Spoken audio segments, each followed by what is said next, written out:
दोस्तों, मोक्षदा एकादशी हिंदू धर्म में प्रमुख एकादशी में से एक है। इसे मार्गशीर्ष मास के शुक्ल पक्ष की एकादशी को मनाया जाता है। इस दिन भगवान विष्णु की पूजा अर्चना करके मोक्ष की प्राप्ति और पापों से मुक्ति की कामना की जाती है। इसे गीता जयंती भी कहा जाता है, क्योंकि इस दिन भगवान श्री कृष्ण ने अर्जुन को भगवत गीता का उपदेश दिया था। पौराणिक कथा के अनुसार चंपक नगर के एक राजा बैखानस अपनी प्रजा के प्रति धर्मपरायण थे। एक दिन राजा को स्वप्न में अपने पितरों की दुर्दशा दिखाई दी, जो नरक में कष्ट भोग रहे थे। इससे दुखी होकर उन्होंने महर्षि पराशर से उसका उपाय पूछा।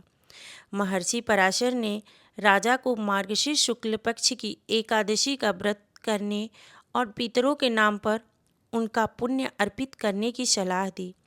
राजा ने विधि पूर्वक व्रत किया और भगवान विष्णु की पूजा की।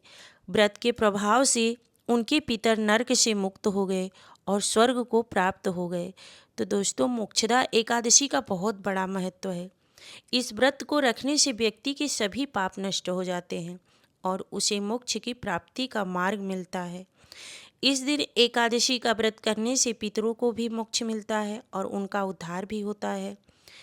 यह व्रत व्यक्ति को धार्मिकता और आध्यात्मिकता की ओर भी प्रेरित करता है। इस दिन गीता का उपदेश हुआ है, इसलिए यह दिन धर्म, कर्म और ज्ञान के महत्व को समझाने वाला है। दोस्तों, पूजा विधि की बात करें तो देखिए, प्रातःकाल जल्दी उठकर स्नान करें और व्रत का संकल्प लें। भगवान विष्णु की पूजा करें और उनकी प्रतिमा के सामने, मतलब अगर मिट्टी का प्रतिमा है तो आप गंगा जल का छिड़काव करें, दूध का। अगर आपका पीतल का मूर्ति है तो उसे गंगा जल पंचामृत से स्नान कराएं। चंदन, पुष्प, धूप, दीप और नैवेद्य अर्पित करें। श्री हरि के प्रिय ओम नमो भगवते वासुदेव का जप करें। दोस्तों, भगवान को पीला फल चढ़ाएं और पीले फूल चढ़ाएं। बहुत अधिक प्रसन्न होते हैं विष्णु भगवान पीले चीज़ों से।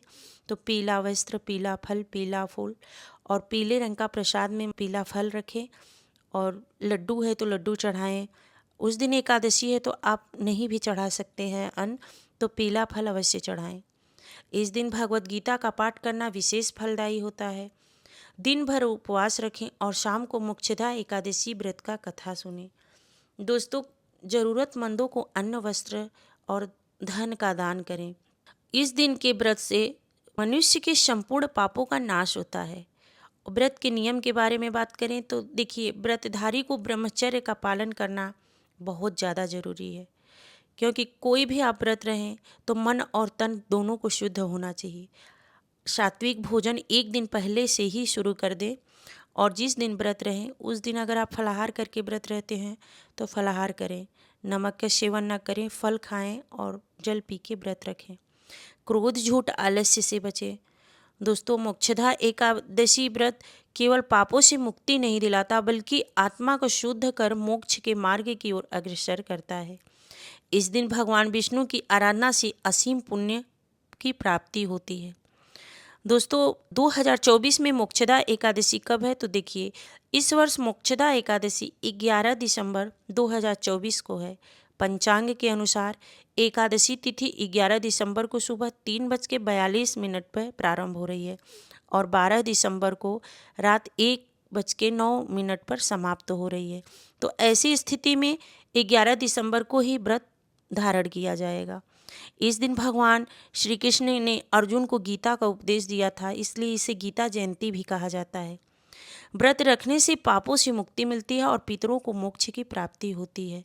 तो दोस्तों, मोक्षदा एकादशी का इतना बड़ा महत्व है कि अगर व्यक्ति इस व्रत को धारण करता है तो उसकी समस्त समस्याएं, जितना भी समस्या है, वो समाप्त हो जाती है। 12 दिसंबर 2024 को पारण किया जाएगा व्रत का। इस दिन व्रत रखने से भगवान विष्णु की कृपा प्राप्त होती है और जीवन में सुख शांति मिलती है। तो दोस्तों, ये रहा आज का वीडियो जो मैंने आपसे शेयर किए। मिलती हूँ अगले वीडियो में, तब तक के लिए जय श्री राधे।